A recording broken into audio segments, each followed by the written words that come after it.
My wife and I were renting and agreed to a month-to-month lease. For those of you who don't know what that is, it's a lease that may be altered or terminated by either party, as long as proper notice is given to change or end the lease. Our contract stated that 30 days notice was required from both parties. We got along with the landlords great and lived there for about a year and a half. We never made a late payment. We would often have dinner together and there was a mutual liking for one another.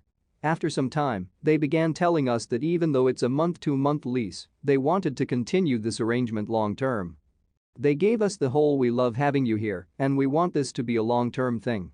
We felt reassured by that and stopped being so on edge all the time. We stopped worrying about them kicking us to the curb. We figured we could stay there for years and we were happy about that. That is what they filled our heads up with, that we are secure. We were finally at peace. Then, one day my landlord came up to us and explained that unfortunately, we would need to leave in 3 months because the space we were occupying was going to be converted for a family member that was going to move in.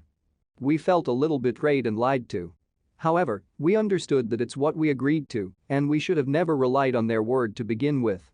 He kept telling us, "I gave you all a 3 months notice instead of one because we really respect and appreciate you guys. I'm doing you all a favor, that shows we really care." Half of me agreed, but the other half was like, "You're still an idiot." That same night, me and my wife began apartment hunting. Luck was on our side because we found a better apartment with more space and around the same price as our current apartment. We put in the application and got accepted 1 week later. We signed all the paperwork and were given a move-in date.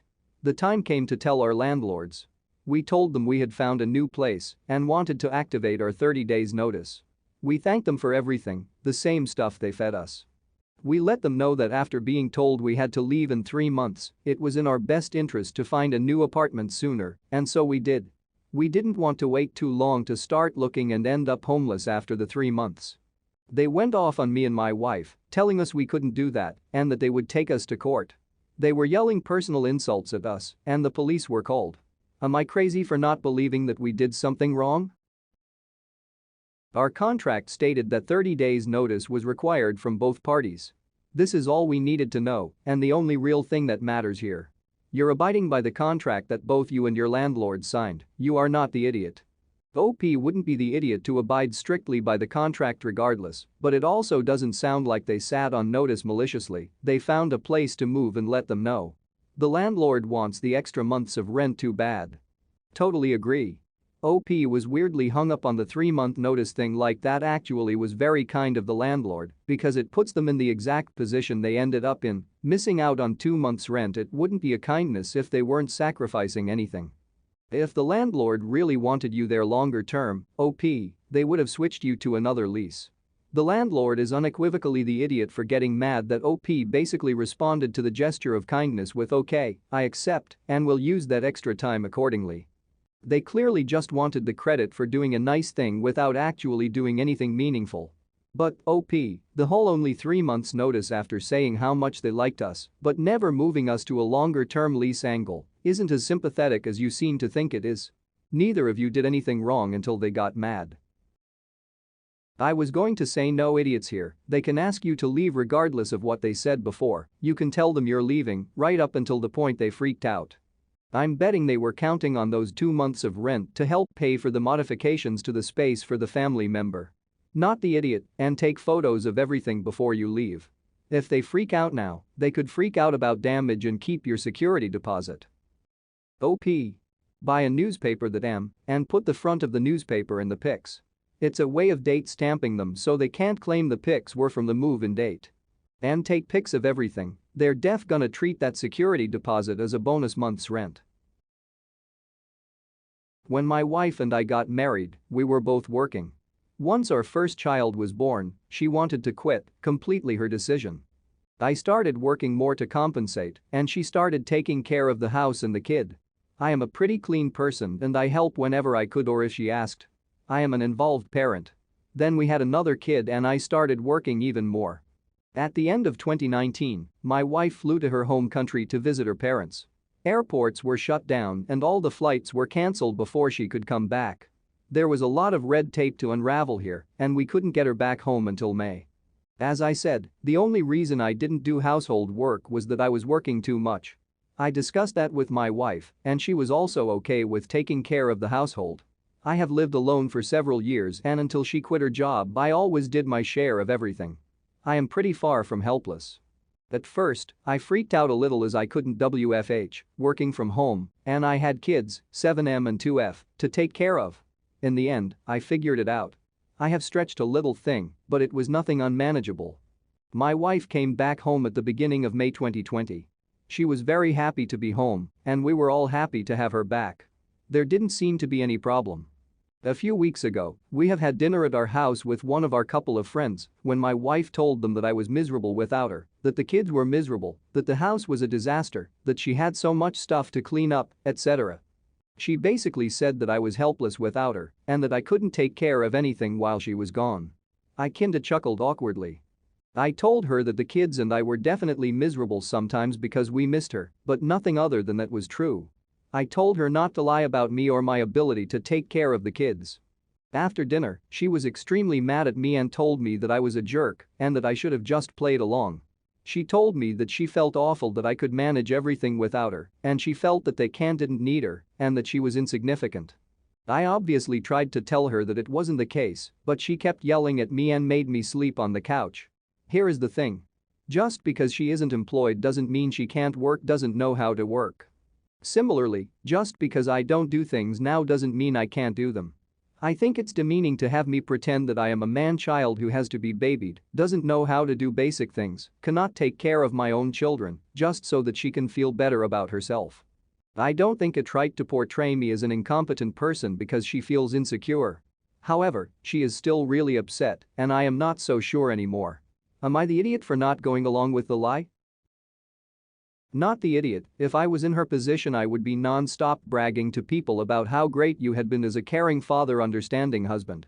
You were basically a single dad for a few months. That's not an easy task. She should be gloating non-stop about you, not tearing you down. Not the idiot. But you have received some very important information here from your wife. She feels unnecessary and insignificant to your family. Don't get caught up in the who was right at the dinner party sideshow. You were right, because it doesn't matter. She feels insignificant in your family. Don't let this slide by. Do you want to lose an arm, wife? Because that's how you lose a wife. You need to put the kids to be a little early one weekend night and have a long talk about changing things, not because you don't appreciate her and what she does, but because your wife is desperately unhappy. This moment of her being the idiot is a signal flare. Don't focus on the flare. Help the woman who is drowning. Not the idiot. She tried to throw you under the bus in front of your friends and expected you to just suck it up and play the poor useless husband who can't cope. Ask yourself what she would have said had you done what she did and brought up how easily you coped without her and that she clearly didn't do much. How would she have reacted? Would she have just played along?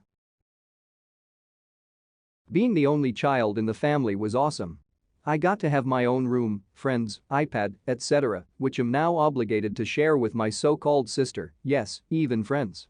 They adopted her 1 year ago for a reason I still now fail to understand, but I strongly believe it's because I was not good enough for them. I'm really hurt because they never ever asked me if I want another sibling. I just had to accept the fact that I suddenly have a younger sister and should now share everything I have with her and treat her as part of the family. How am I supposed to do that?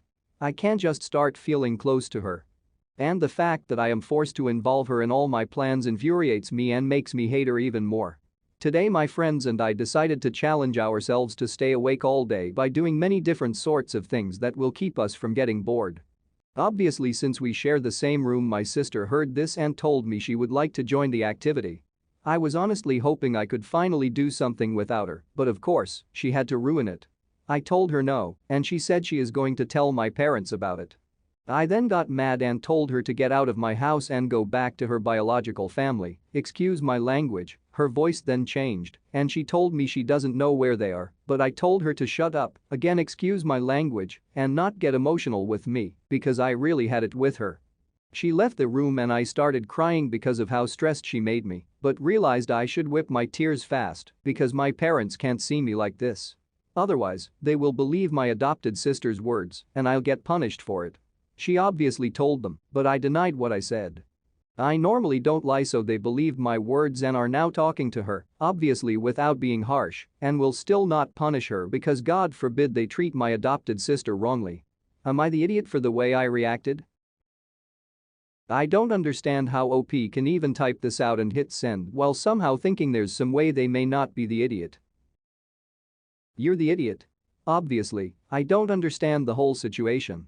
And yes, I can understand it must be very difficult to have your life changed like that with no input. But she is literally just trying to find a family and make friends. She just wants someone she can connect with, and she's trying to do that with you. There are any number of reasons someone adopts a child, and it is rarely if ever because they aren't happy with their current child. But even if that is the case, you don't take it out on her.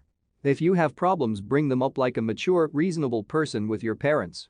Don't attack someone innocent in this whole situation with the cruelest thing you could possibly say. Everyone is the idiot here, apart from your sister. You're being a massive idiot toward her, but honestly, I can understand why. Your parents have done an awful job of making sure you're happy with this, and it's clear you've got unresolved issues adjusting. However, don't take it out on your adopted sister because it's not your fault. Talk to your parents. It's completely normal to have difficulty adjusting to something like this and to want your own space. It's okay to not do everything with her, but don't blow up about it, just say you'd rather not. If your parents insist, you need to make them understand that you need your own things to do